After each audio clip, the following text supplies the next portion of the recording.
Semen retention can be a path to spiritual awakening and stepping into your highest power.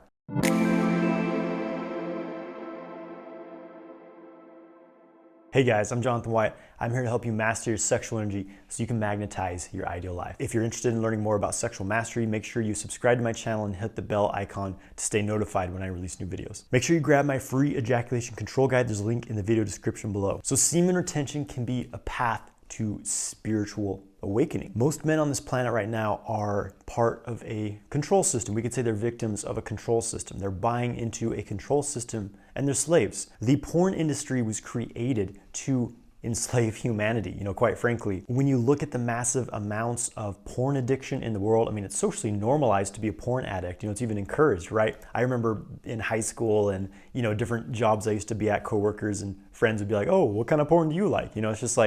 It's just a normally accepted thing. And I go into depth on other videos of how porn addiction is an extremely destructive force that is depleting men of their sexual energy, turning them into addicts, and basically causing them to live in brain fog, depression, and anxiety. So this is kind of the sexual situation on the planet for most men, and because our sexual power is the root of our entire creative power, really. So by practicing semen retention, you are consciously making a decision to break out of that programming. All of a sudden you have much more energy, you have greater awareness of who you are, of what you want to accomplish. You have greater spiritual abilities because again, when you're stuck in that low vibrational, addicted to porn, ejaculating your energy out every day, you're depleted. You don't have the fuel to launch yourself in these higher realms, so to speak, right? So semen retention is very important. When this force is controlling you, and when it's, attached to something weird like porn, where you're constantly needing to ejaculate your life force out, you're a slave.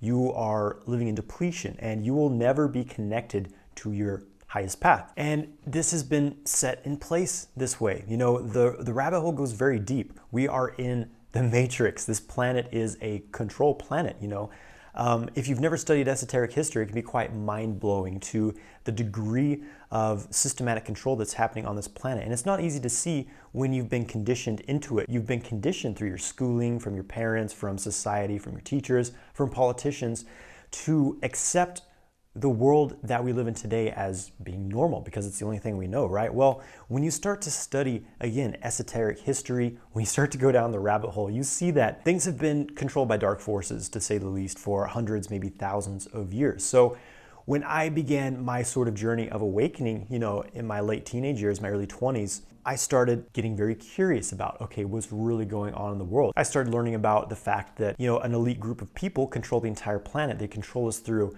news, right? Manipulated media that controls our minds. The television was developed as a mind control device. It's a drug. It affects the chemicals in your body. It affects your beliefs. It affects your mood and your health. The average American watches, I think, like 6 to 8 hours of television a day. That's insane, right?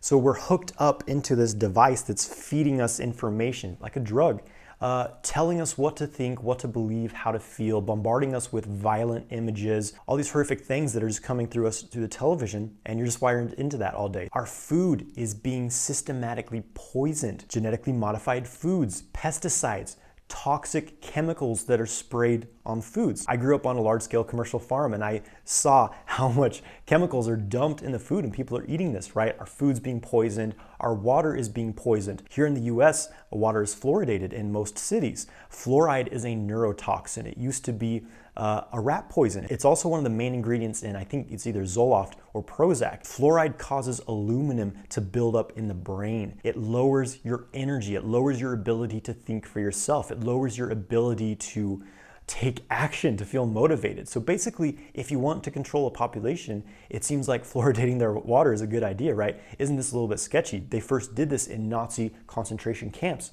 in Germany. You can look this up. So our water's being poisoned, our food's being poisoned, our air's being poisoned. Have you ever seen, the planes that fly over, they leave these, trails of exhaust, right? Well, this exhaust, these white trails, they turn into clouds in the sky. Exhaust doesn't do that. What is being dumped in the sky? What is being dumped in our food and our water? 5G is rolling out around the world. Back in the early 1900s, radio networks were being developed across the world. They first turned on, the radio AM, FM, whatever signals. They first turned that on coincidentally right when the Spanish flu outbreak happened. you know? And now, you know, in the past 2 years, 5G has been rolling out around the world. The amount of electromagnetic radiation in 5G is, I think it's something like 1,000 times more than 4G. Considering all the research that's been done on 4G, you know, smart meters, it bombards your body with electromagnetic radiation. They found that pregnant women who slept in bedrooms with smart meters on the walls, they often had birth deformities or miscarriages, right? So you kind of have to look around the world and say, wow, why are we being systematically attacked by all angles? Our news is nothing but propaganda filled with fear, things to keep us in fight or flight stress response mode. Oh, terrorist attacks, wars, virus outbreaks, right? Understand that the news is a system. I think it's like 4 to 5 corporations own all of the major news outlets in this world. Someone has an agenda. Anything they want you to believe, they can get you to believe. Pretty much everything you see on the screen of a news program is fabricated, and it's geared, designed to make you feel a certain way. This is manipulation. Again, television's a mind control device. When you're feeding into all these fear systems, you are in a fear-based view of reality and you're under control. So this is just, you know, the tip of the iceberg. You can look into Agenda 2030, why these things are happening. Well, the UN created Agenda 21, Agenda 2030, measures to reduce the population of the world by 85%. You know, you can look up the Georgia Guidestones. This monument in Georgia, one of the guidelines that it says is reduce the world's population to 500 million. So when you understand this and you look at all of the toxicity factors, right? Our food, our air, our water, our electricity, our Wi-Fi, it's all weaponized. Population growth in the world has significantly reduced since Agenda 21 started rolling out. You know, why are there so many cancers? Why are there so many diseases? Because we're being poisoned on all fronts. So it's important to understand this. It's important to know that there are things you can do. Once you're aware of this, that's the first step, and then it's time to take control of your world. You don't have to buy into the fear programming. You don't have to believe the bullshit fear-based news stories that are designed to put us in a fear-based state so that we are okay with our rights and our freedoms being slowly stripped away from us. This has been happening for decades. In Germany, you know, right around the time when the Nazis were coming into power, there was a terrorist attack on a building, right? This building was set on fire or something like that, and, you know, some people died. And from that event, they started to introduce new laws. It was the equivalent of Homeland Security, right? People's rights were being taken away. Gun control, people's guns started being taken away, right? So people's freedoms were slowly being stripped down so that the people had nothing to do to stop the authoritarian government that was coming into power. Well, what's been happening in the US? You know, back in the early 2000s, there was a certain terrorist attack, and ever since then, new laws have been in place, taking away certain freedoms. This is how these forces work. These elite rulers, they create a problem. They stage a problem, you know. False flag terrorist attacks are a very real thing. So they create this problem and then they create a solution. The problem is, oh, the terrorist attack, the virus, something very scary, right? Well, it's okay, we'll protect you. We just need to take away your rights. You just have to stay in your house, you know. This is how things work. Again, it's a fear-based control system. Don't buy into it and you'll be fine. Eat organic foods, drink clean water, don't drink fluoride.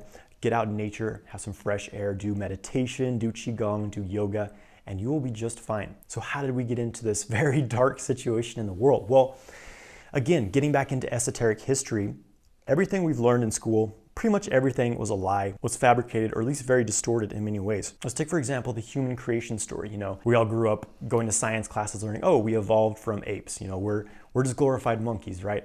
Not a very empowering story, right? Recently, several scientists have been, you know, mapping out the human genome, and they find that there's some very obvious missing links between us and apes. We clearly did not evolve from apes. Now, there's different theories about what actually happened. I'll share a couple that I find very interesting. One is Terence McKenna's theory that basically the primates on the planet started eating psychedelic substances, you know, magic mushrooms, and this evolved their consciousness. It changed their DNA and their genetics, and they evolved into humans. I don't necessarily vibe as much with this belief, but I think it's quite interesting. There's also another story, which I find very, very interesting, comes from a man named Zecharia Sitchin. So Zecharia Sitchin knew how to read the ancient Sumerian language. He was well versed in these ancient languages. The ancient Sumerian texts have all these tales of creation, these stories of who we are, where we come from, and how we came into being. Interestingly, a lot of stories that are in the Bible are also in the Sumerian text, but the ancient Sumerian civilization was around a lot earlier than, you know, where the Bible came from. So there's some interesting aspects to this, right? But basically, from Zecharia Sitchin's translation of these Sumerian texts, basically gathered that we were the product of an extraterrestrial race, that extraterrestrials came to our planet to mine for gold. They landed specifically in the continent of Africa, and they created us by mixing their DNA with the DNA of the local primates, which kind of explains why we have some primate DNA, but not enough to be directly linked to them. So they mixed their DNA with primate DNA and created us as a slave race to mine for gold. Supposedly, there was a trouble with their atmosphere, and gold is a superconductive substance, so basically gold would save their planet. So this is a very interesting story, right? Because why have we always been fascinated with gold? It's not a very useful metal for a primitive species, right? You can't really, it's too soft to make tools with. There's really no explanation as far as our understanding of history, being hairy barbarians thousands of years ago, there's no explanation for why we would be so obsessed with gold. It's also interesting that they found literally tens of thousands of abandoned gold mines in Africa, very, very ancient mines. A lot of them, they're closing back up. They're destroying them because a lot of archaeologists do not like the status quo being threatened. This is a very real thing. For example, in ancient Egypt, archaeologists were studying the Sphinx, right? Which they say is, a few thousand years old, not that old, right? Well, judging by the water damage of erosion on the Sphinx, someone said that it has to be at least, I want to say like 20,000 years old, maybe even 1,000,000 years old, right? And because of the religious beliefs of the other Egyptian archaeologists, they believe, according to their religious beliefs, the earth can't be more than 6,000 years old. So this was cognitive dissonance, right? It was going against their belief system. So they said, no, we're just going to throw this out of the picture. This is what's happening, right? So many discoveries have been made showing that our history is completely different, but those in power do not want to change the story. So what I'm really trying to get at here is that the world is nothing like what we've been taught to believe it is. And we are not who we've been led to believe we are. So again, I'm sharing all of this with you because it's important to understand the context of the world we live in. It is a shit show, unfortunately, but we are at a time of awakening. There's a reason that all of this information is coming out into the light now, because the light on the planet is increasing.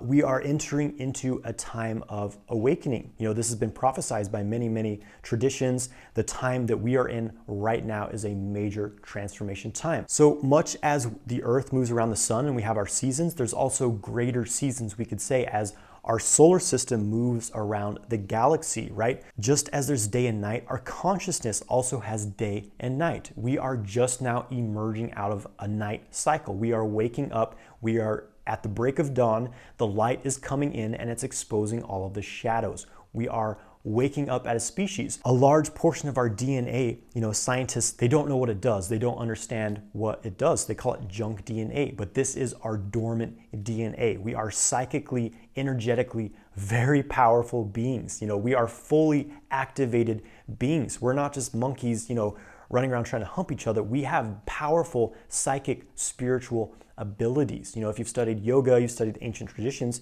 you hear about the siddhis, these psychic powers of levitation, bilocation, which you can develop by training yourself. Also, what's happening is a lot of the New Agers are talking about ascension, spiritual ascension. This is a transformation occurring on the planet. Again, it's very obvious that things are transforming on our planet. Everything is entering into a kind of a crazy, chaotic cycle. And, it's easy for people to go into fear because it feels like the world is ending, but the old world is ending, the new is beginning. Again, all these dark forces are losing power, and that's why they're so desperate. That's why so many things are happening this year. This was all strategized. It's a chess game. They're trying to keep us in fear, keep us under control, but it's just not going to work anymore. We are becoming more light. Again, as we're entering this cosmic daytime where our consciousness is awakening, we are made of light. According to quantum physics, the smallest particle they found is light, vibration. And light can either be a waveform or a particle form. A particle form meaning it's fixed, it's solid, right? So we have this illusion that we're fixed, solid objects, right? But we're 99% empty space. And what's happening, according to quantum physics, they've noticed that every object, it can move between being a particle or being a wave. And it's the observation of things that causes them to sort of crystallize into particles, right? They've done quantum science experiments, basically finding that when you observe something, it fixes it into particles, but when it's unobserved, it moves into waveform. So it means we're in a holographic reality. It's like a video game, right?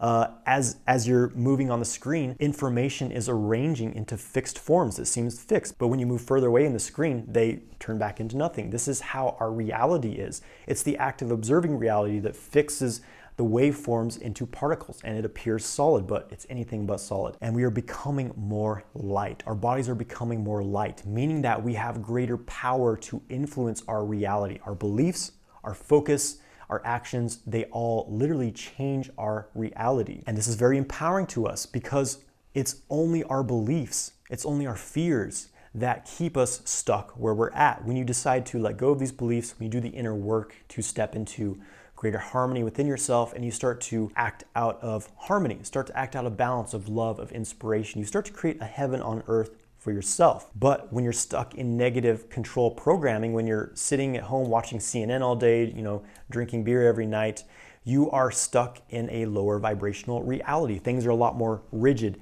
and stuck in place. It's difficult to break out of things when you're living in that low vibrational state. So I challenge you to break up your rigid beliefs, expand yourself, expand your mind, educate yourself, read books, study esoteric history. Understand that the world is not what we've been led to believe it is, and we are much, much more powerful beings than we've been led to believe. So again, semen retention is a very important process of awakening and evolving spiritually, because again, you have to change these sexual habits. I've known a lot of people who are very spiritual, they're very aware, but they're still addicted to porn. They're still stuck in these very lower expressions of sexuality, and it's causing them to be stuck. It's like this anchor that's keeping you from flying, right?